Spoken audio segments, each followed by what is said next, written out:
आत्म तीन जन। हरे कृष्णा। तो आज हमने करना है श्लोक संख्या 45 चैप्टर 2 का। तो उससे पहले हम गुरु वंदना कर लेते हैं, मंगलाचरण। ओम अज्ञानतिमिरान्धस्य ज्ञानञ्जनशलाकया चक्षुरुन्मीलितं येन तस्मै श्री गुरुवे नमः। जय श्री कृष्ण चैतन्य प्रभु नित्यानंद श्री अद्वैत गदाधर श्रीवासादि गौर भक्तवृंद। हरे कृष्णा कृष्ण कृष्ण हरे हरे, हरे राम राम राम हरे हरे। हरे कृष्णा कृष्ण कृष्ण हरे हरे, हरे राम राम राम हरे हरे। हरे कृष्णा कृष्ण कृष्ण हरे हरे, हरे राम राम राम हरे हरे। जय श्री कृष्ण। श्रील प्रभुपाद की जय। तो मैं स्क्रीन शेयर करती हूँ, फिर हम रिसाइट करेंगे और उस पे चर्चा करेंगे हम इस श्लोक पे। स्क्रीन दिख रही है सबको? हाँ जी। हाँ जी। तो श्लोक मैं एक बार बोलती हूँ, आप फिर दोहराइएगा, आप में से कोई भी। त्रैगुण्य विश्या वेदा निस्तर गुण्यो भव अर्जुना निर्द्वंदो नित्य सत्वस्थो निर्योग क्षेम आत्मवान। हाँ जी। रूपा माता जी। जी माता जी। त्रिगुण्य विषया वेदा निस्त्रिगुण्यो भवार्जुन निर्द्वंदो नित्य सत्वसस्थो निर्योगक्षेम आत्मवान। हाँ जी। तो एक बार इसको वर्ड टू वर्ड अगर देखें, पहले हम प्रभुपाद जी का अनुवाद पढ़ लेते हैं। अनुवाद श्रील प्रभुपाद के द्वारा। श्रील प्रभुपाद की जय। वेदों में मुख्यतः प्रकृति के 3 गुणों का वर्णन है। हे अर्जुन, इन 3 गुणों से ऊपर उठो, समस्त द्वैतों और लाभ तथा सुरक्षा की सारी चिंताओं से मुक्त होकर आत्मपरायण बनो। तो अभी वर्ड टू वर्ड अगर देखें तो फर्स्ट ऑफ ऑल तो इसका पिछले श्लोकों से क्या संबंध है।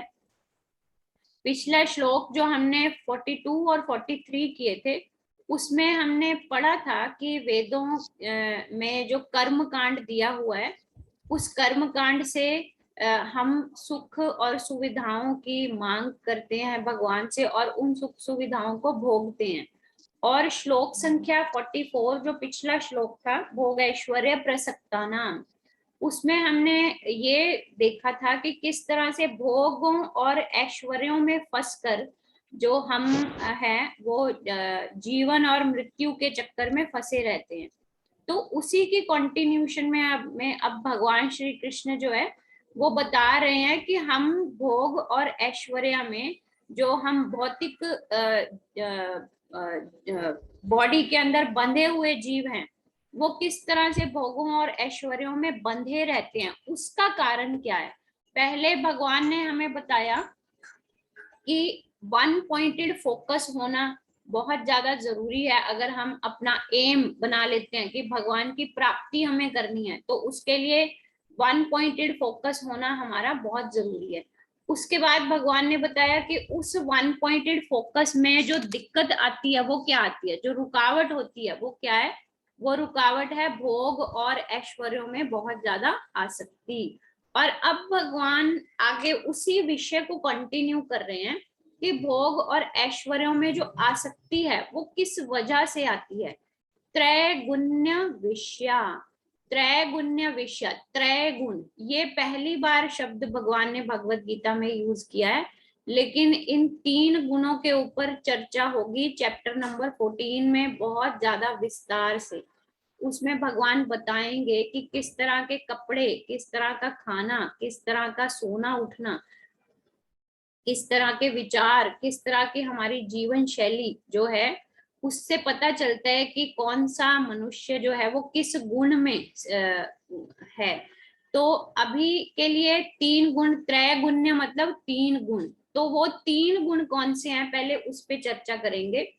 जो ये 3 गुण हैं, ये प्रकृति के 3 गुण हैं जिसमें मनुष्य जो है वो सदा बंधा रहता है। और ये प्रकृति के 3 गुण ही हमसे सभी कर्म करवाते हैं और कर्मों की क्रिया और प्रतिक्रिया जो है वो चलती रहती है। तो ये 3 गुण कौन कौन से हैं? तमोगुण, रजोगुण, सतोगुण। तमोगुण, जैसे हमें नाम से ही पता चल रहा है, तमो, तमो मतलब तमस, तमस मतलब अंधेरा। ये जो तमोगुण है, वैसे तो ये 3 के 3 गुण ही हर मनुष्य के अंदर होते हैं, लेकिन किसी भी एक गुण की जो प्रोमिनेंसी है वो ज्यादा होती है। तो इसलिए अगर किसी इंसान के अंदर तमोगुण ज्यादा प्रोमिनेंट है, तो तमो का मतलब है तमस, तमस का मतलब है अंधेरा। तो वो इंसान जो है उसके क्रियाकलाप कुछ ऐसे होंगे, उसका भोजन ऐसा होगा, उसकी सोने उठने की व्यवस्था जो है वो ऐसी होगी कि वो गुण जो है उस इंसान की आत्मा को अंधेरे की तरफ धकेलता हुआ चला जाएगा। तमोगुण गुणी व्यक्ति जो है उसकी आत्मा का जो स्तर है वो बहुत ही ज्यादा नीचे गिरा हुआ स्तर होता है आत्मा का, और आत्मा जो है वो अज्ञान के अंधेरे में घिरती चली जाती है तमोगुण की वजह से। और अगला गुण है रजोगुण। रजोगुण जो है तमोगुण से थोड़ा ऊपर है। रजोगुण क्या है?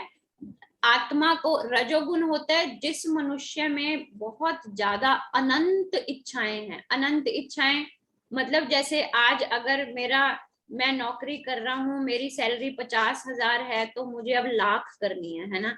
तो उस लाख रुपए की सैलरी करने के चक्कर में मैं दिन रात जो है वो परिश्रम कर रहा हूँ। और जब मेरी लाख हो जाएगी सैलरी, फिर मेरी इच्छाएं और भी बढ़ जाएंगी। अब मुझे बड़ा घर लेना है, बड़ी गाड़ी लेनी है, समाज में प्रतिष्ठा बनानी है अपनी, इतना मेरा यश होना चाहिए कि मैं चलूं तो लोग मुझे ये कहें कि mister this and that, Mrs this and that जा रहे हैं।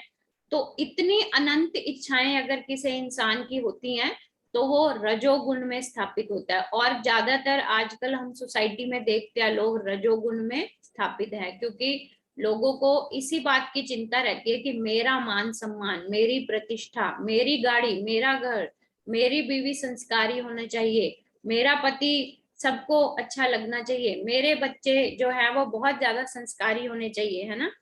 तो ये क्या है? ये रजोगुण के लक्षण है। और अगर कोई मनुष्य रजोगुण के प्रभाव में होता है तो उसकी आत्मा जो है वो उन अनंत इच्छाओं में घिर जाती है। तमोगुण में आत्मा जो है वो अज्ञान के अंधेरे में घिर जाती है।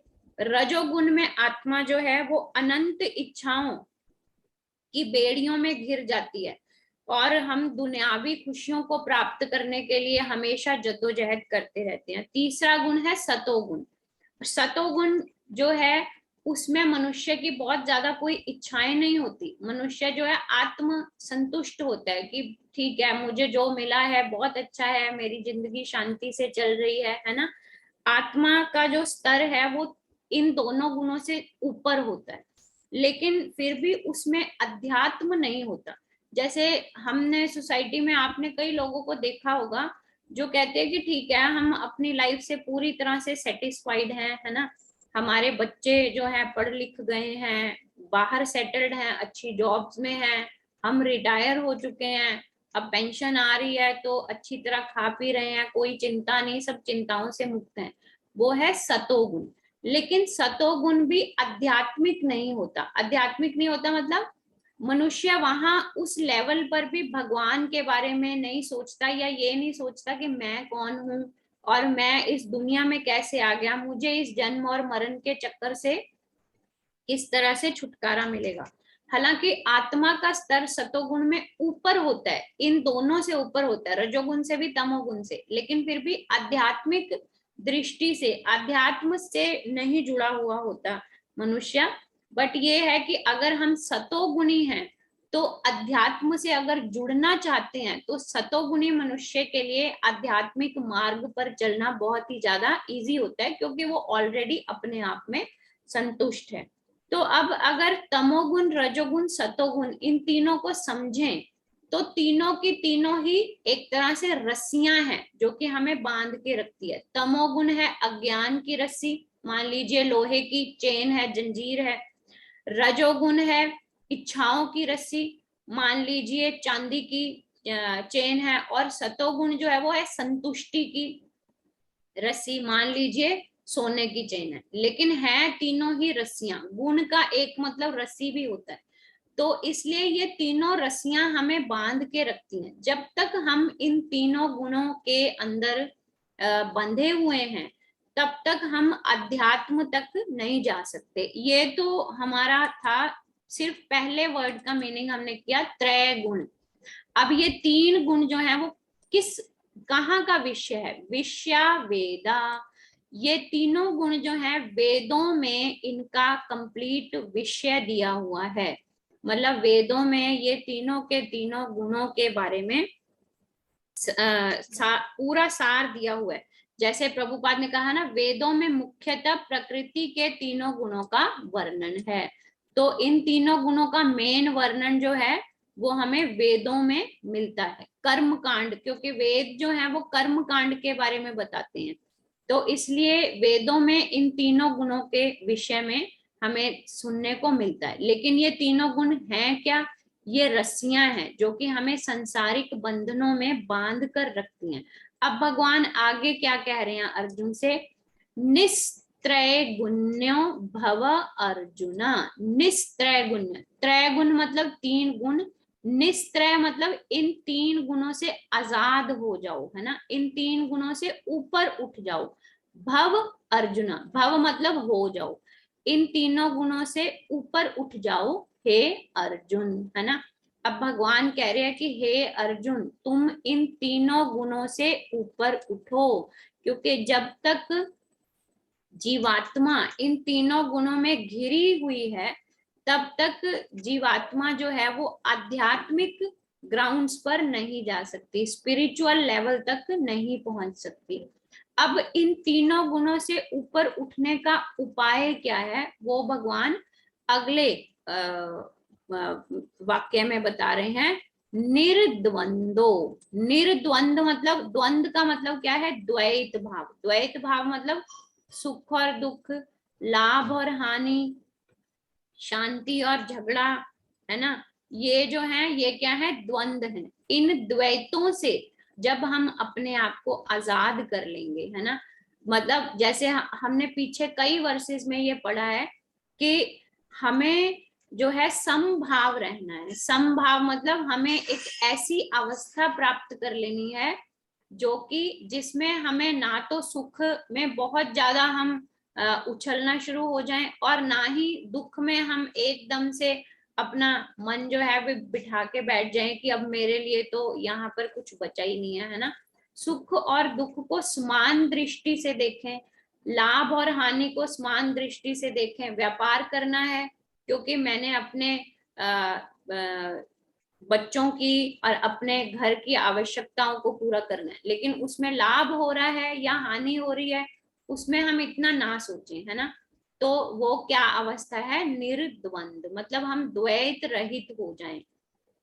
और द्वैत रहित होने के लिए हमें करना क्या है ये भी भगवान ने ऑलरेडी इसी चैप्टर में हमने डिस्कस किया था, श्लोक संख्या 2.14 में।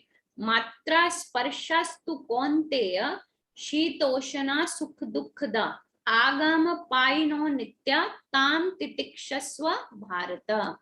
तो इन द्वंद्वों से छूटने का जो मेन हमारा है वो क्या है कि इन द्वंद्वों से छूटने का उपाय क्या है कि इन द्वंद्वों को, सुख और दुख को सिर्फ सर्दी और गर्मी की तरह जानो कि अगर सर्दी आई है तो सर्दी खत्म होगी, गर्मी भी आएगी। उसी तरह से सुख आया है तो सुख खत्म होगा, फिर दुख भी आएगा। तो उसको समान भाव से जब तुम समझना शुरू कर दोगे तो इन तीनों गुणों से तुम ऊपर उठ जाओगे। इट मीन्स तीन गुणों से ऊपर उठने का जो रास्ता है वो है समभाव होना, द्वैत रहित होना, सुख दुख लाभ हानि इन सभी चीजों से, इन सभी भावों से ऊपर उठ जाना। और जब हम इन भावों से ऊपर उठ जाएंगे फिर क्या होगा? नित्य सत्व स्थो, यहाँ जो सत्व आया है उसका मतलब सतो गुण नहीं है। नित्य सत्व स्थो, नित्य मतलब कि जब तुम इन द्वैत भावों से आजाद हो जाओगे तो तुम एक नित्य स्तर पर पहुंच जाओगे। अब हम जब भौतिक प्रकृति में फंसे हुए हैं तो भौतिक प्रकृति क्या है? अनित्य है। अनित्य मतलब सनातन नहीं है। यहाँ पे हमारा जन्म भी हुआ, शरीर का जन्म भी हुआ, शरीर की मृत्यु भी होगी। तो इसलिए ये जो भौतिक संसार है ये अनित्य है। इसका शुरुआत भी होता है, इसका प्रलय भी होता है। लेकिन जब हम इन द्वंद्व भावों से मुक्त हो जाएंगे तो क्या हो जाएगा?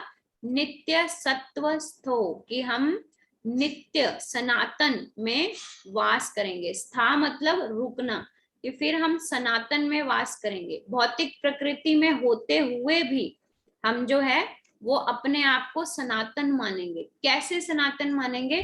क्योंकि इन द्वैत भावों से जब हम ऊपर उठ जाते हैं तो फिर वो पहला स्टेप होता है कि हम आध्यात्मिकता की तरफ बढ़ना शुरू हो गए। और जब हम आध्यात्मिकता की तरफ बढ़ते हैं तो सबसे पहले हमारे मन में जो जिज्ञासा उठती है उसको बोलते हैं ब्रह्म जिज्ञासा। प्रभुपाद परपिट में ये वर्ड यूज कर रहे हैं तात्पर्य में, ब्रह्म जिज्ञासा।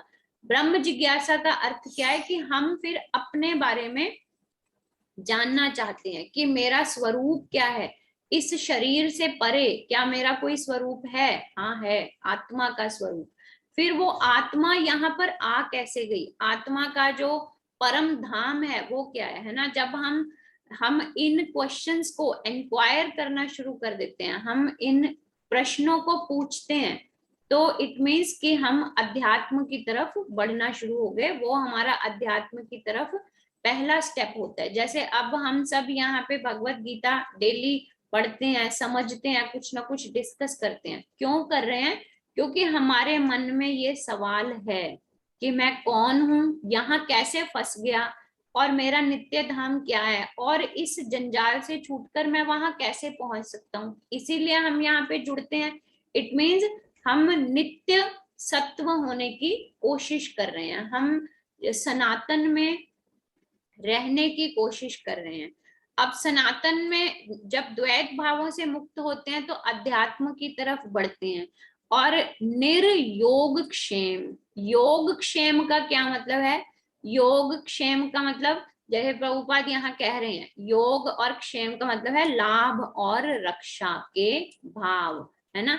योग क्षेम मतलब लाभ, योग मतलब जो ऑलरेडी हमारे पास है उसको सुरक्षित करने का भाव। और अगर हम ध्यान से अपनी लाइफ्स में देखें तो हम इन्हीं चीजों में ही फंसे हुए हैं, है ना, कि हम हर चीज में लाभ कमाना चाहते हैं। अगर संतान उत्पत्ति भी हमने की है तो उसमें भी हम अपना लाभ देखते हैं कि बुढ़ापे में जाके हमारी सेवा करेंगे, या अगर अच्छा पढ़ लिख गए, किसी अच्छी ऑफिसर पोस्ट पर लग गए तो हमारी मान प्रतिष्ठा बढ़ेगी। इट मीन्स हम हर एक्टिविटी में अपने लाभ को देखते हैं। और जब वो लाभ हमें मिल जाता है तो फिर उसको संजो कर रखना चाहते हैं हम, है ना। जो भी हम पोजेशंस इकट्ठी करते हैं उसकी रक्षा करना चाहते हैं कि अब मान प्रतिष्ठा बनी है तो कहीं खो ना जाए, अब मकान मेरा अच्छा बन गया है तो ऐसा ना हो कोई नुकसान हो जाए और मुझे बेचना पड़ जाए, है ना। तो अब भगवान क्या कह रहे हैं? निर्योग क्षेम। निर्योग क्षेम मतलब जब तुम द्वंद्वों से मुक्त हो जाओगे तो फिर तुम्हें लाभ या हानि, और जो भी तुमने लाभ के तौर पर बचा के रखा है उसके रक्षा का जो भाव है उससे भी तुम मुक्त हो जाओगे। निर्योग, निर्योग मतलब इन भावों से तुम मुक्त हो जाओगे। क्योंकि आगे जैसे जैसे हम आगे जाएंगे भगवान कहते हैं कि जो मनुष्य, जो जीवात्मा मेरे परायण हो जाती है, मेरे परायण मतलब कंप्लीटली मेरे ऊपर शरणागत हो जाती है, तो उसके योग क्षेम का वहन मैं स्वयं करता हूँ। मतलब उसको फिर ये सोचने की जरूरत नहीं पड़ती कि मुझे रोटी कहाँ से मिलेगी, मुझे रहने के लिए घर कहाँ से मिलेगा।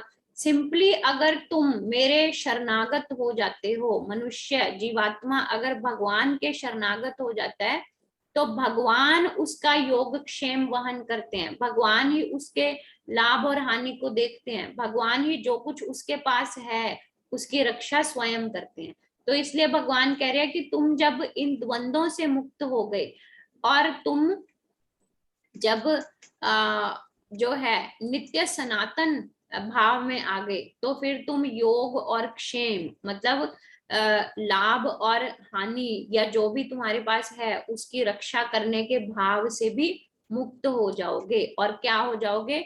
आत्मवान। आत्मवान का क्या मतलब है? जैसे ये वर्ड, ऐसे वर्ड्स हम डेली अपनी लाइफ में यूज करते हैं। जैसे हम कहते हैं धनवान। धनवान कौन है? जिसके पास धन है। भाग्यवान, भाग्यवान कौन है? जिसके पास अच्छा भाग्य है ना। और इसी तरह से आत्मवान क्या है? जिसको अपने आत्म का ज्ञान है, जो आत्म साक्षात्कार तक पहुंच चुका है कि मैं कौन हूं और मेरा परम धाम क्या है और मुझे उस परम धाम में किस तरह से पहुंचना है। जब हम ये इस स्टेज पर आ जाते हैं तो क्या है? हम आत्मवान हो गए। तो इसलिए भगवान इस श्लोक में अर्जुन को कह रहे हैं कि जो 3 गुण हैं वो वेदों में प्रमुखतः वेदों का विषय है और तुम्हें क्या करना है? इन तीनों गुणों से ऊपर उठना है। लेकिन अब ये 3 गुण आए कहाँ से हैं? ये 3 गुण भी भगवान के रिप्रेजेंटेटिव हैं। भगवान खुद ही आगे भगवत गीता में बोलेंगे, मया अध्यक्षेण प्रकृति सूयते सचराचरम, है ना। कि जो प्रकृति के ये 3 गुण हैं ये भी मेरी अध्यक्षता में काम करते हैं। तो इसलिए भगवान की अध्यक्षता में काम करते हैं। लेकिन क्या है? भगवान हमारी टेस्टिंग कर रहे हैं कि तुम मेरे पास आने के अभी योग्य हुए हो या नहीं हुए। और हम भगवान के पास जाने के योग्य कब होंगे? जब इन 3 गुणों से हम ऊपर उठ जाएंगे। जैसे ही इन 3 गुणों से ऊपर उठेंगे, शरणागति का भाव हमारे अंदर आएगा, ब्रह्म जिज्ञासा जागृत होगी, तो फिर हम आत्मवान हो जाएंगे। हमें आत्मा का ज्ञान धीरे धीरे होना शुरू हो जाएगा। भगवान जो है ज्ञान को, अपने आप को हमारी तरफ प्रदर्शित करना शुरू कर देते हैं, तो हम आत्मवान होते हैं। और ऊपर ऐसे जैसे जैसे हम ऊपर की स्टेजेस पे जाते जाएंगे, हमें आत्मा का, स्वयं का पूरा ज्ञान होता चला जाएगा और हम वैसे वैसे ही भगवान के साथ जुड़ते चले जाएंगे। अब अगर इन तीनों गुणों को हमने और गहराई से समझना है कि ये तीनों गुण क्या हैं, तो अगर हम ये मान के चले कि ये 3 गुण जो हैं, हम मान लीजिए एक जंगल में निकल गए सुबह सुबह सैर करने के लिए और हमें वहां 3 लुटेरे मिल गए और तीनों लुटेरों की जो मेंटेलिटी है वो एक दूसरे से बिल्कुल अलग है। पहला लुटेरा जो है वो कह रहा है पहले इसको मार डालो फिर इसका सारा धन लूट लो, है ना। वो क्या है? तमोगुण है, मतलब आत्मा को बिल्कुल अंधेरे में ढकेलने वाला। दूसरा जो लुटेरा है वो कह रहा है नहीं नहीं, इसको मारने की जरूरत नहीं, इसको बांध दो और इसका धन लूट के निकल लो, ठीक है। तो दूसरा लुटेरा क्या है? वो रजोगुण है, जो कि आत्मा को या हमें अनंत इच्छाओं में बांध रहा है। बांध दो और सब कुछ लूट के निकल जाओ। बांध दो मतलब अनंत इच्छाओं में बांध दो और अध्यात्म को लूट कर निकल जाओ, वो है रजोगुण। और जो सॉरी हाँ रजोगुण। और जो तीसरा लुटेरा है वो कुछ नहीं बोला, पहले के अकॉर्डिंग काम किया, लेकिन जैसे ही लूट कर ये 3 निकलने लगे, है ना, तो तीसरा लुटेरा जो है वापिस आया। उसने बोला कि मैं तुम्हें इस अंधेरे जंगल से, घने जंगल से निकलने का रास्ता बता देता हूं, लेकिन निकलना तुमने खुद है ना। तो सत्व गुण जो है वो इस प्रकृति का होता है कि तुम बंधे हुए हो सत्व गुण में अभी भी, लेकिन सत्व गुण जो है क्योंकि वो इन दोनों गुणों से ऊपर है और एक संतुष्टि का लेवल है, तो इसलिए सत्व गुण जो है वो तुम्हें इस जन्म और मृत्यु के चक्कर से इजीली निकालने का रास्ता बता सकता है। तो इसलिए जब हम इन तीनों गुणों से ऊपर उठते हैं तो हम धीरे धीरे आत्मपरायण बनना शुरू हो जाते हैं। लेकिन अब क्वेश्चन आता है कि इन 3 गुणों से ऊपर उठा कैसे जाए, है ना। तो इन 3 गुणों से अगर हमें ऊपर उठना है तो हमने क्या करना है? अपने मन को भगवान में रमा लेना है, क्योंकि मन जो है वो तो चंचल है ना। अर्जुन भगवान श्री कृष्ण को बोलता है भगवत गीता में, चंचल ही मना कृष्ण, कि कृष्ण मन तो इतना चंचल है कि ये एक जगह पे ठहर नहीं सकता, इसकी प्रकृति है एक से दूसरी जगह जाते रहना। इट मीन्स मन किसी ना किसी चीज को तो चाहेगा। अब अगर हम इन रस्सियों से छूटना चाहते हैं तो इट मीन्स हमें अपने आप को कहीं और बांधना पड़ेगा, है ना। तो वो बंधन हमने कहाँ क्रिएट करना है, वो बंधन हमने क्रिएट करना है भगवान के साथ। तो इसलिए जब हम भगवान में अपना मन धीरे धीरे धीरे धीरे रमाना शुरू कर देते हैं तो क्या होता है कि हम इन तीनों गुणों से धीरे धीरे करके ऊपर उठना शुरू हो जाते हैं। लेकिन सब कुछ एकदम नहीं होता है ना। हम कहें कि आज हमने माला फेरनी शुरू की और आज ही हम तीनों गुणों से ऊपर उठ जाएंगे, ये ग्रेजुअल प्रोसेस है। हर चीज धीरे धीरे धीरे धीरे अपना रंग दिखाएगी।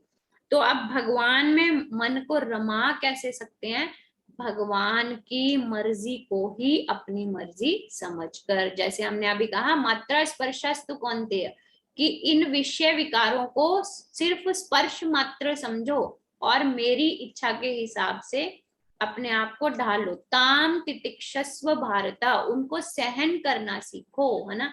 सहन करना सीखना क्यों है, क्योंकि हमें ये मानना है कि ये भी भगवान की मर्जी है, जो भी कुछ हो रहा है वो भगवान की इच्छा से हो रहा है और हमें उस सुख दुख के चक्कर में पड़ना ही नहीं है। तो अब भगवान में धीरे धीरे मन को कैसे रमाना है, भगवान की इच्छा को अपनी इच्छा समझकर, जो भी आ रहा है सुख है दुख है उसको भगवान का प्रसाद समझकर हमें ग्रहण करना है। तो हम इन सुख और दुख की अवस्थाओं से, इन तीन गुणों की अवस्थाओं से ऊपर उठना शुरू हो जाएंगे। जैसे इसके लिए एक आचार्य जी से मैंने बहुत ही सुंदर एग्जाम्पल सुना था कि जैसे एक मोमबत्ती है, अब वो मोमबत्ती जो है वो विदाउट कलर है ना। अब हम उसको कलर्ड करना चाहते हैं, कलर्ड करना चाहते हैं मतलब हम जो है वो विदाउट कलर हैं। अब हम अपने आप को भगवान के रंग में रमाना चाहते हैं, तो फिर हमें करना क्या पड़ेगा। मोमबत्ती अगर कलरलेस है और उसमें हमने कलर मिक्स करना है तो कैसे कर सकते हैं। हम क्या करेंगे, पहले मोमबत्ती को जला लेंगे, है ना। जब अब मोमबत्ती गर्म होती जाएगी उसका जो मोम है, वैक्स जो है वो पिघलता जाएगा। मोम गर्म हुआ, पिघला, उस पिघले हुए मोम में हम धीरे धीरे धीरे धीरे करके पिंच बाय पिंच, चुटकी चुटकी अगर लाल रंग मिलाते जाएंगे, है ना। जैसे जैसे मोम पिघल रहा है हम क्या कर रहे हैं, चुटकियां डाल डाल के लाल रंग को मिला रहे हैं और पूरी मोमबत्ती जो है इसी तरह पिघल गई, हमने चुटकी चुटकी रंग डालते गए। और जब पूरा वैक्स फिर से ठंडा हो जाएगा तो क्या हो जाएगा, वो वैक्स जो है वो रेड कलर का, मान लीजिए रेड कलर मिलाया है तो वो पूरा वैक्स जो है वो रेड कलर का हो गया, है ना। उसमें फिर से बत्ती लगाई तो अब मोमबत्ती क्या हो गई, लाल रंग की हो गई, है ना। तो लेकिन मोमबत्ती को बिना रंग के थी, लाल रंग का करने के लिए करना क्या पड़ा, उसको हीट अप करना पड़ा, उसको गर्म करना पड़ा। तो इसीलिए अगर हम अपने आप को भगवान के रंग में रमाना चाहते हैं तो हमें अपने आप को भी गर्म करना पड़ेगा। गर्म नॉट इन द सेंस कि अब गुस्सा होना शुरू हो जाए, मैंने तो अपना स्वभाव गर्म करना है ना। गर्म का मतलब तपस्या के लेवल पर आना पड़ेगा हमें, है ना। छोटी छोटी तपस्याएं करनी शुरू करनी पड़ेगी, जैसे एकादशी का व्रत रखना शुरू कर देना, या सुबह 4 बजे उठना, नहा धो के मंगल आरती करना, फिर अपना माला फेरना। या ऐसे कह सकते हैं कि कोई इच्छा उठी कि मुझे नए कपड़े चाहिए, लेकिन देखा नहीं यार अलमारी में बहुत सारे कपड़े पड़े हैं, मुझे इसकी जरूरत नहीं है, लेकिन सिर्फ मन की इच्छा है, तो उस इच्छा को किसी और इच्छा के साथ कन्वर्ट कर देना, है ना। भगवान के साथ मिला देना कि नहीं मैं अपने ऊपर खर्चा नहीं करती, रुपए हैं तो ऐसा करती हूँ भगवान जी का कुछ ले आती हूँ, कोई अच्छा बिस्तर ले आते हैं या भगवान जी को कोई सोने के कुंडल छोटे छोटे पहना देती हूँ। तो ये क्या है, ये हमारे लेवल पर तपस्याएं हैं। और जब हमें इन छोटी छोटी तपस्याओं की आदत पड़ जाती है तो फिर धीरे धीरे हमें पता नहीं चलता हमारी तपस्या का लेवल भी बढ़ना शुरू हो जाता है। तो पहले हमें अपने आप को मोम की तरह गर्म करना है तपस्याओं में ढलकर, और जैसे जैसे हम इन छोटी छोटी तपस्याओं में ढलते जाएंगे देखेंगे कि भगवान के रंग में हम रमने शुरू हो गए। जो भगवान की इच्छा है वही हमारी इच्छा धीरे धीरे बननी शुरू हो जाती है। हमारी जो अपने लिए इच्छाएं हैं वो धीरे धीरे धीरे धीरे जो है वो कन्वर्ट होना शुरू हो जाती हैं भगवान की इच्छाओं में। तो इस तरह से हम मतलब अपने आप को तीनों गुणों से ऊपर उठाकर आत्मवान बन सकते हैं। तो आज का संदर्भ इतना ही था, टाइम भी कम रह गया है, नेक्स्ट श्लोक हम नहीं स्टार्ट करेंगे। अगर कोई क्वेश्चन है तो हम पूछ सकते हैं आप लोग।